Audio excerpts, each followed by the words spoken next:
श्री साई चरित अध्याय 11। सगुण ब्रह्म श्री साई बाबा डॉक्टर पंडित का पूजन। हाजी सिद्दीकी फाल्के तत्वों पर नियंत्रण।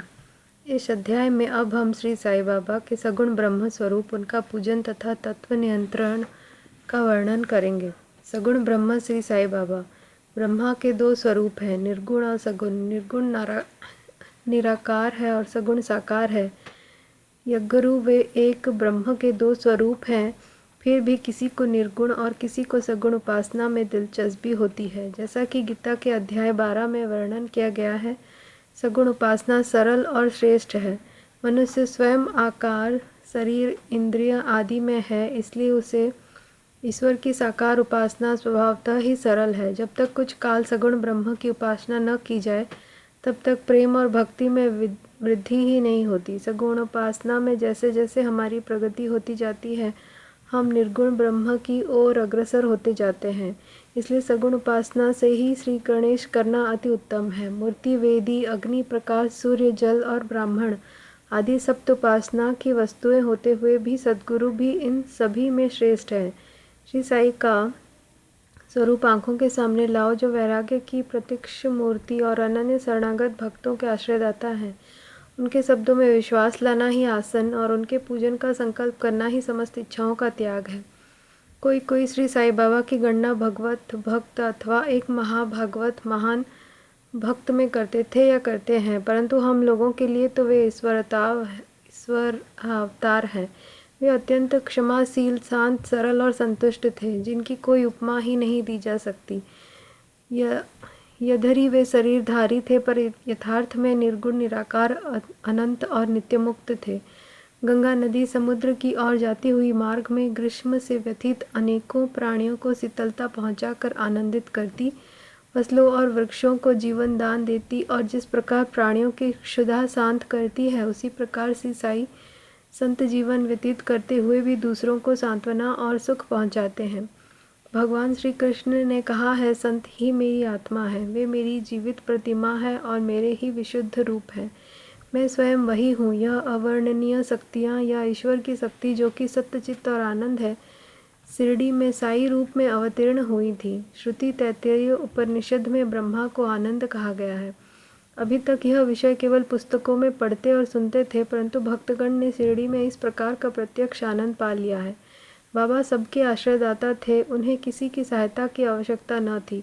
उनके बैठने के लिए भक्तगण एक मुलायम आसन और एक बड़ा तकिया लगा देते थे। बाबा भक्तों के भावों का आदर करते और उनकी इच्छानुसार पूजन आदि करने देने में किसी प्रकार की आपत्ति न करते थे।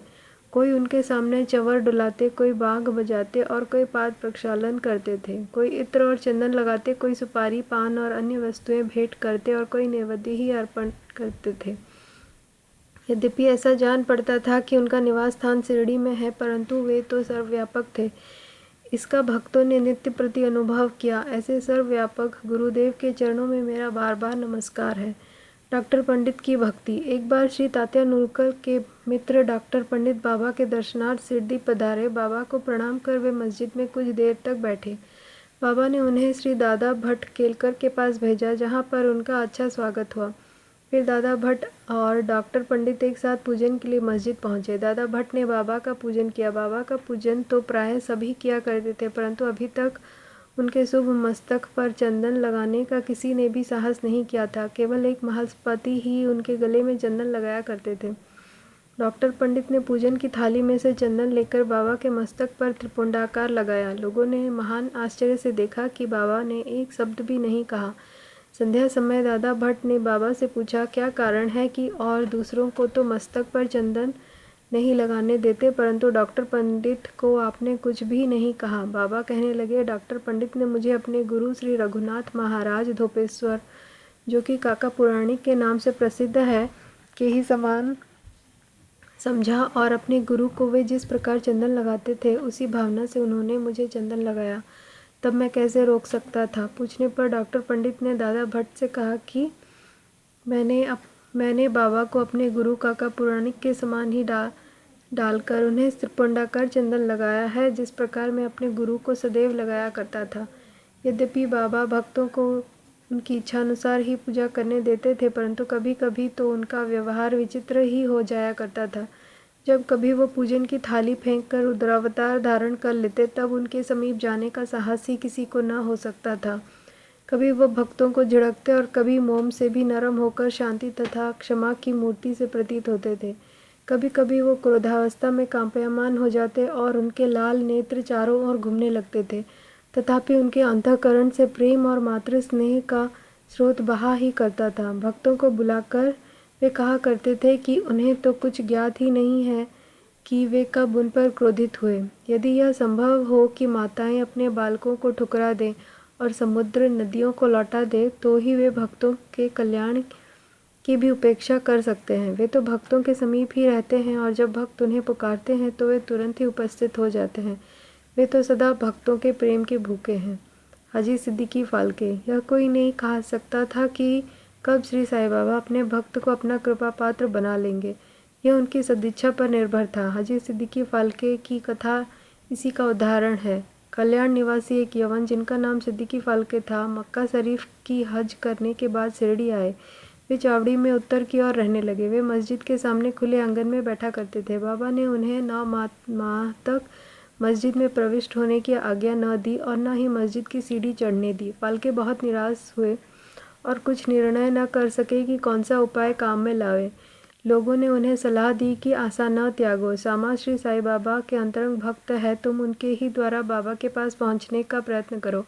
जिस प्रकार भगवान शंकर के पास पहुंचने के लिए नंदी के पास जाना आवश्यक होता है, उसी प्रकार बाबा के पास भी सामा के द्वारा ही पहुंचना चाहिए। फाल्के को यह विचार उचित प्रतीत हुआ और उन्होंने श्यामा से सहायता की प्रार्थना की। सामा ने भी आश्वासन दे दिया और अवसर पाकर वे बाबा से इस प्रकार बोले कि बाबा, आप उस बूढ़े हाजी को मस्जिद में किस कारण आने नहीं देते? अपने भक्त स्वेच्छापूर्वक आपके दर्शन को आया जाया करते हैं, कम से कम एक बार तो उसे आशीष दे दो। बाबा बोले, श्यामा, तुम अभी नादान हो।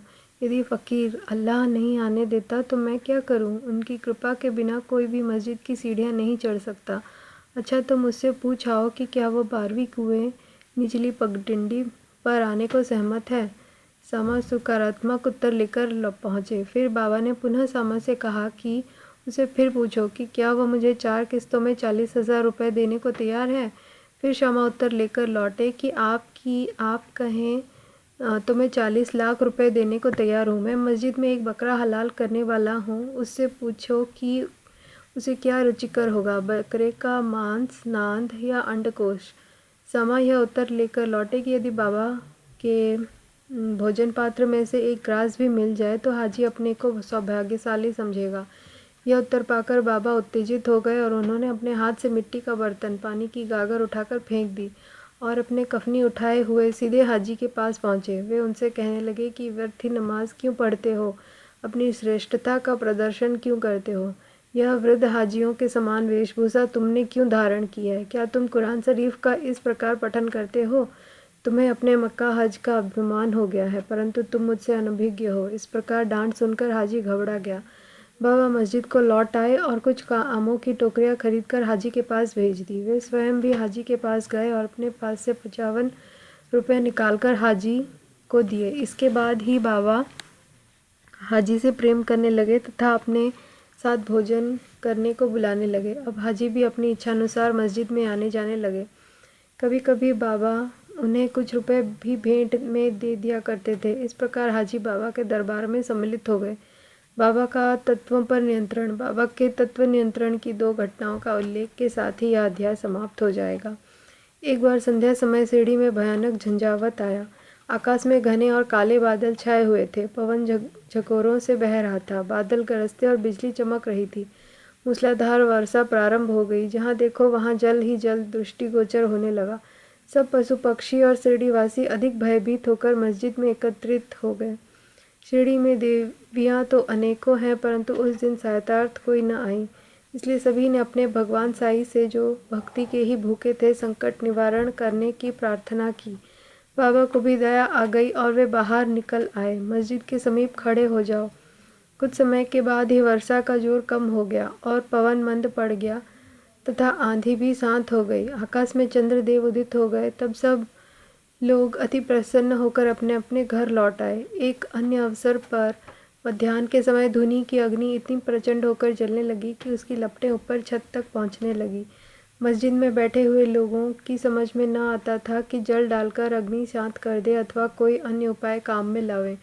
बाबा से पूछने का साहस भी कोई नहीं कर पा रहा था, परंतु बाबा शीघ्र परिस्थिति को जान गए। उन्होंने अपना सटका उठाकर सामने के खंभे पर बलपूर्वक प्रहार किया और बोले, नीचे उतरो और शांत हो जाओ। सटके की प्रत्येक ठोकर पर लपटें कम होने लगी और कुछ मिनटों में ही धुनी शांत और यथापूर्व हो गई। श्री साई ईश्वर के अवतार हैं। जो उनके सामने नत हो, उनके शरणागत होगा, उस पर वे अवश्य कृपा करेंगे। जो भक्त इस अध्याय की कथाएं प्रतिदिन श्रद्धा और भक्तिपूर्वक पठन करेगा, उसका दुखों से शीघ्र ही छुटकारा हो जाएगा। केवल इतना ही नहीं, वरन उसे सदैव श्री साई चरणों का स्मरण बना रहेगा और उसे अल्पकाल में ही ईश्वर दर्शन की प्राप्ति होकर उसकी समस्त इच्छाएं पूर्ण हो जाएंगी और इस प्रकार वह निष्काम बन जाएगा। श्री सद्गुरु साईनाथार्पणमस्तु। शुभम भवतु। ओम साई राम।